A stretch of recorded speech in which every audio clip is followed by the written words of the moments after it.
The world is locked in a pandemic, but for 190 people aboard, this flight is a lifeline. A Boeing 737-800 with the tail number VTAXH takes off from Dubai, bound for Kozhikode, India. A mission to reunite families under India's Vande Bharat program. Mothers, fathers, children, husbands and wives, 184 passengers and 6 crew members, all dreaming of India's soil. But tonight, that dream will shatter. Rain will fall, a runway will fail, and a single choice will change everything. This isn't just a crash, it's a story of hopes, fear, and a fight for survival. A routine 3 hours flight to India, but within hours, this flight will become one of India's deadliest aviation disasters in a decade. What went wrong? How did a simple landing turn into a disaster? Buckle up, we are going back to the stormy night, reliving every second, every tear, and every lesson it left behind. This is the story of Air India Express 1344.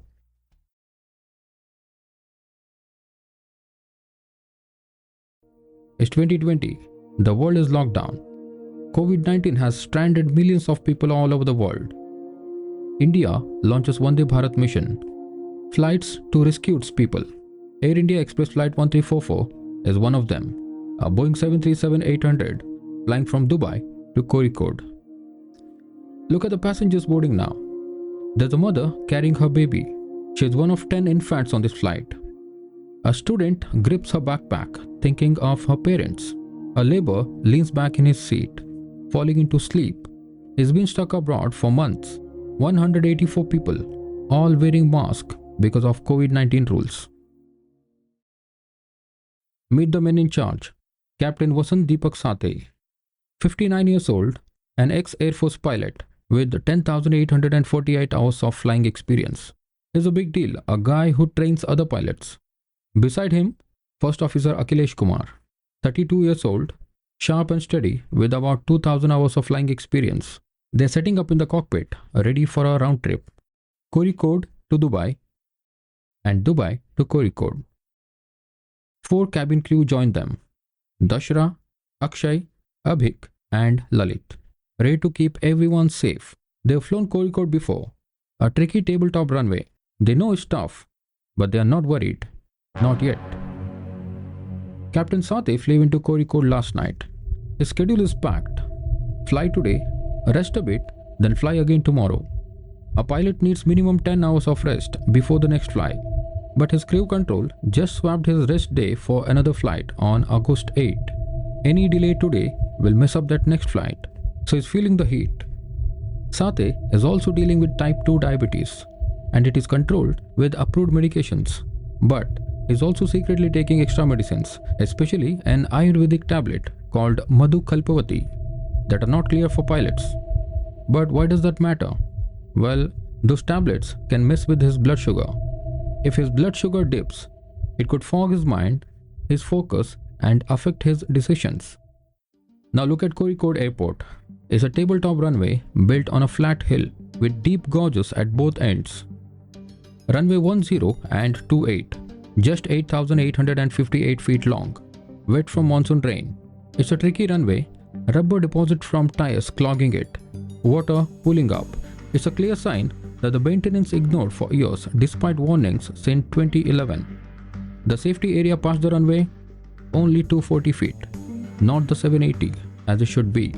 Lighting is weak too. Runway 10's approach lights are just 150 meters, not 900 as it should be. Air India calls it a Category C airport. Only captains can land here. Captain Sathe has done it plenty of times, but today it's a gamble. Good morning. It's 10:19 a.m., 7 August 2020. The first trip starts with a delay of 14 minutes from Kozhikode to Dubai. It's a smooth flight. The captain is flying, the first officer is monitoring, and they land in Dubai without a hitch at 1:41 p.m. IST. But this is where the cracks begin to form. They're running a bit late in Dubai, and the captain is not happy about it. He's pushing the crew to hurry up and get back to Kozhikode. Why this rush? Well, he's supposed to fly again tomorrow, and any delay today could mess with his next flight. Sounds like a normal pilot stuff, right?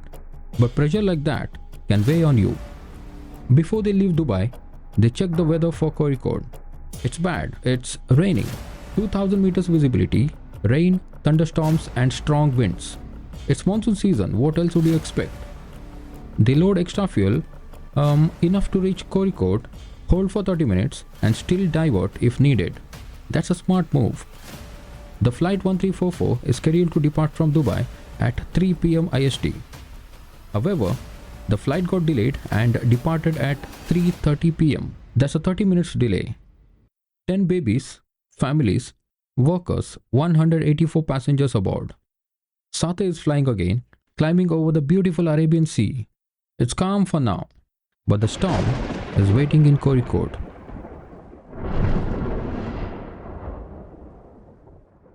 Two hours in, the flight 1344 is cruising high above the clouds at 37,000 feet altitude. Now it's time to descend. Before they start descending, the pilot monitoring First Officer Akhilesh Kumar pulls up the weather through a system called ACARS, Aircraft Communication Addressing and Reporting System. Think of it like a text message from the ground. The latest weather report says moderate thunderstorms, rain with the surface winds of 270 degrees at 14 knots with a visibility of just 1,500 meters. The visibility minimum required for landing for both runway 10 and 28 is 1,300 meters. But we have 1,500 meters visibility just above the minimum requirement. If the weather condition gets even worse, the alternate airport they should consider landing are Cochin, Kannur, Coimbatore and Tiruchirappalli. You see, monsoon season is no joke.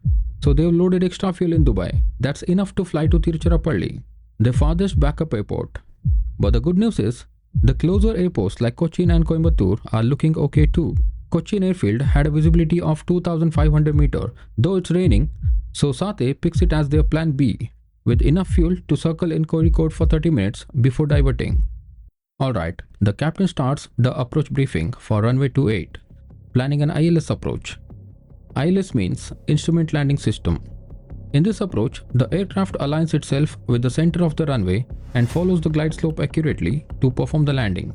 That's a precision approach using instruments where they take a glide path and land on runway 28 with the headwind. Headwind is always safer for landing in such weather.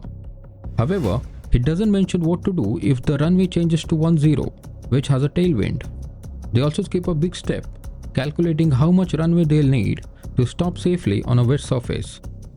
No talk about landing distance, no double checking.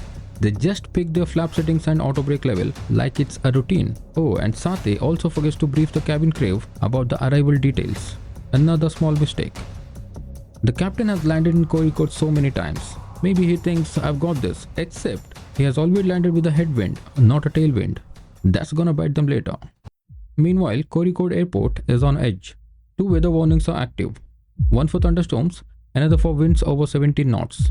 The tower is so worried that they've got 5 trucks lined up along the runway, just in case. At 6:55 p.m., the flight 1344 request for descent. The request was approved and the aircraft is cleared down to 26,000 feet by Chennai Control, then handed over to Cochin Control who drops them to 12,000 feet. By 7:03 p.m., the flight 1344 came in contact with Kozhikode ATC. At this point, the Kozhikode airport is about 52 miles away. The ATC further cleared the aircraft to 7,000 feet. At 7:11 p.m., the flight 1344 is dropping to 3,600 feet, nearing the Kozhikode stormy runway. The weather is rough, the clouds flashing with lightning. The ATC clears them for an ILS approach to runway 28. Captain Sateh is flying. Kumar has got his eyes on the gauges. At 7:14, they lined up with the runway 28's localizer, ready for landing. The tower says you're cleared to land, visibility 2,000 meters, dropping to 1,500 meters. Winds from 280 degrees at 5 knots, runway is wet. That's tight. Barely above the 1,300 meter minimum they need. 4 minutes later, the captain says something odd. You just see there that it works. Remember, put it to high speed. He's talking about the windshield wiper. He again says, इसको on कर देते हैं. and Kumar flips the switch and the wiper starts. At 7:21, both pilots confirm the runway's leading lights. You know, those glowing markers guiding them into the runway. Now they're at 1,181 feet, getting closer to the runway. But then, the disaster happens. The wiper on captain's side stops working after just 27 seconds of turning it on. The captain quietly says, "Wiper is gone. What a day for a wiper to go." Rain is pounding now, and he's squinting through a blurry windshield. Visibility is already bad, and without that wiper, it's like driving through a storm with no wipers on your car. They keep descending, aiming for the decision altitude, where they must see the runway or they should go around. At 7:21 p.m., they reach the decision altitude, but the runway is nowhere in sight. You remember, 1 minute before, both the pilots confirmed the runway's leading lights. But in this 1 minute, the wiper stopped working and the runway is lost in the storm. The captain calls it a missed approach and makes a go around. Full power, nose up, they climb away.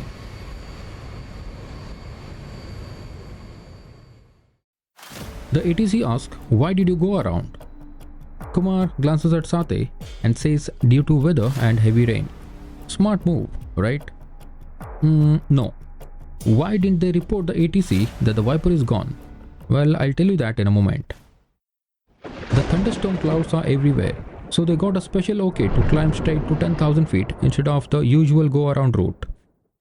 2 minutes later, at 7:25 p.m., they are at 3,800 feet. At the same time, another aircraft, Air India Flight 425, Kozhikode to Delhi, request to take off from runway 10, the opposite direction, although the runway in use is runway 28. The Flight 425 wanted to take off from runway 10 because in Kozhikode, runway 10 is nearby to the ramp. Also, in runway 28, there's a headwind and it's difficult for takeoff. ATC accepted the request of Flight 425 and immediately changed the runway from runway 28 to runway 10, just like that. The ATC now asks Flight 1344. Flight 1344, would you like to attempt approach runway 10? That's a big ask. Runway 10 means a tailwind. Way riskier in this weather. The captain's wiper is dead. The first officer is not allowed for landing in this Kozhikode airport, and they could divert the plane to Cochin, where it's clearer. But they don't.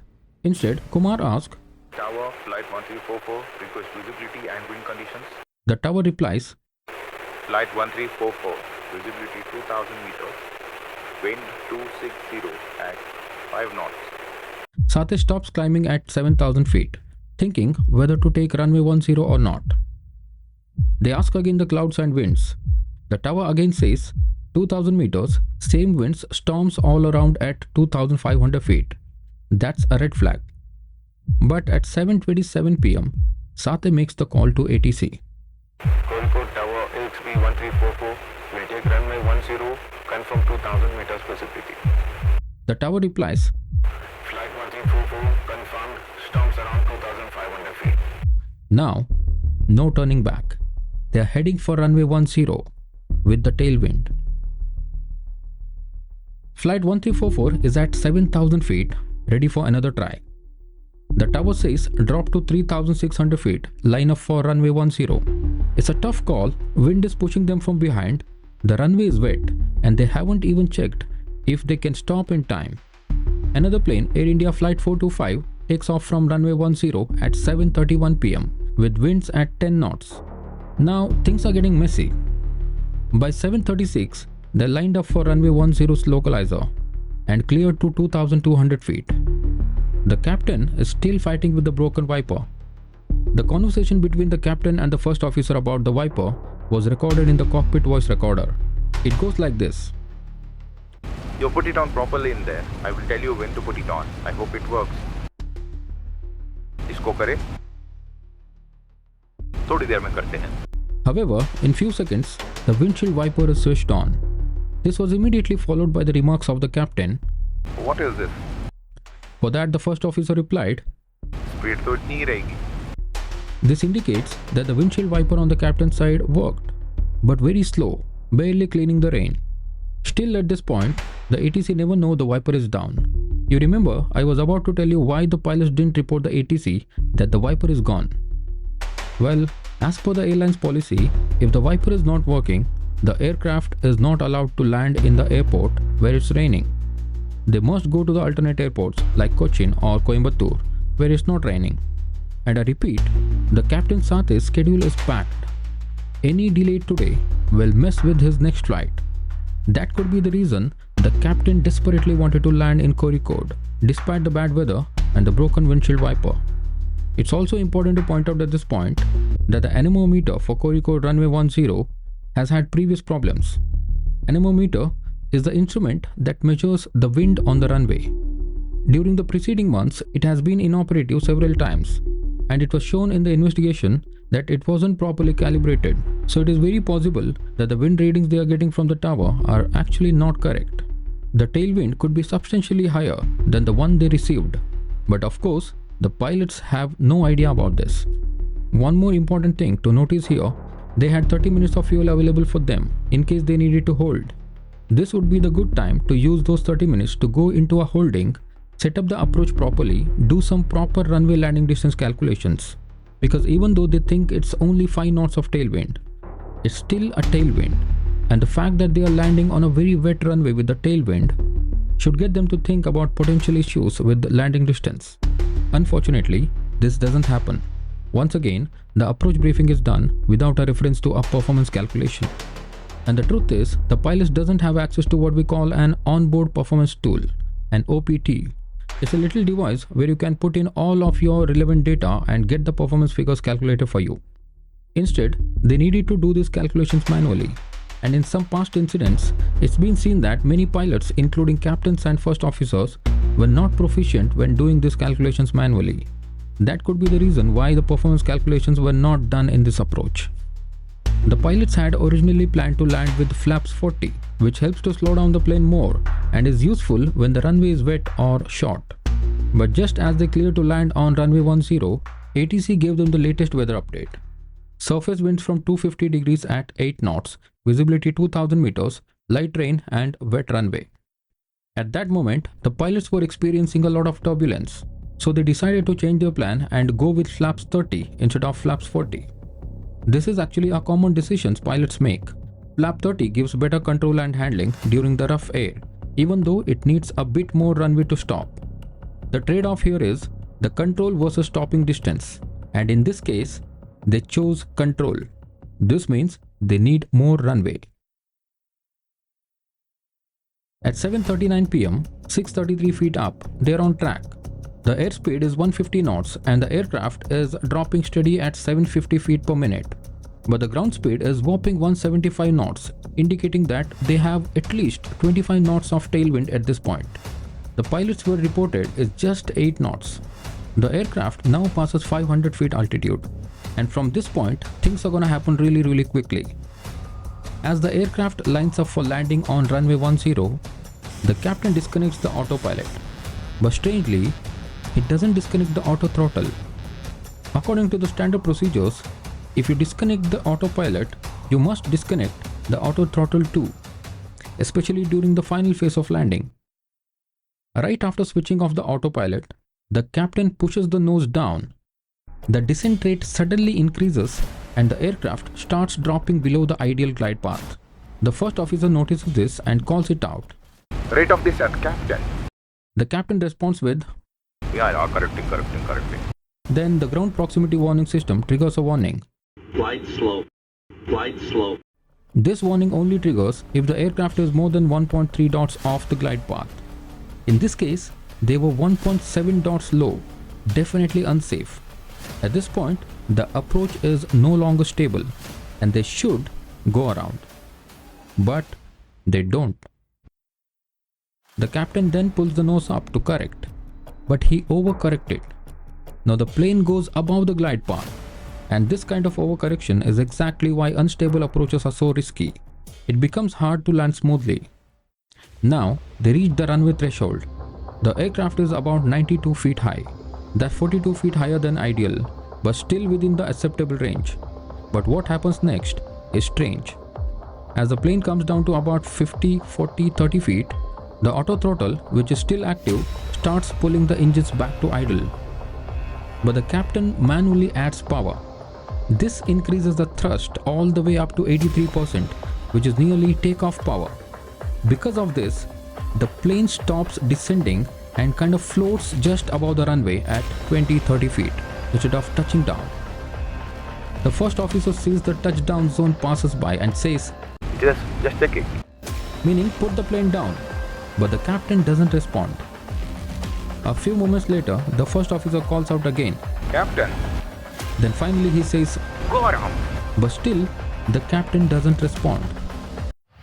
The aircraft finally touches down at 4,438 feet, more than halfway down the runway, into an 8,858 feet long runway. It's raining, runway is wet. Sathe hits the brake hard. Wings pop up to slow down the plane. He also activates the thrust reversers, but just a few seconds later, he pulls them back in. At the same time, he says, Shake. and eases off the brakes. It seems like for a moment, he might have been thinking about going around, but he never increases the power. Instead, he puts the brakes back on and reselects max reverse thrust. But by now, it's too late. 7 seconds later, the aircraft overruns the runway and RESA, runway end safety area, and they both shout. Shake.